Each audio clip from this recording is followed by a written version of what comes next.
Bawa. Mbak ini bawa juga Mbak. Bawa dulunya. Bawa aja, semua pokoknya dibawa.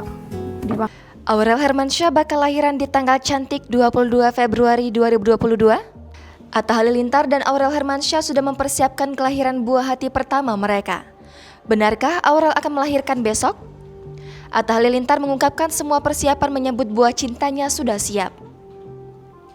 Aurel Hermansyah dikabarkan akan melahirkan besok, tepat di tanggal cantik.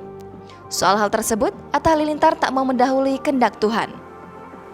Atta Halilintar sampai saat ini sangat bersyukur kondisi kesehatan Aurel Hermansyah dan janinnya sangat baik.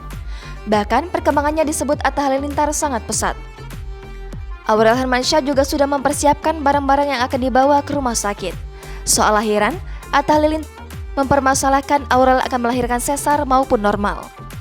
Atta Halilintar juga menanggapi bijak soal nasihat sang ayah yang meminta Aurel lahiran normal. Menurut Atta, itu adalah hak orang tua memberikan nasihat.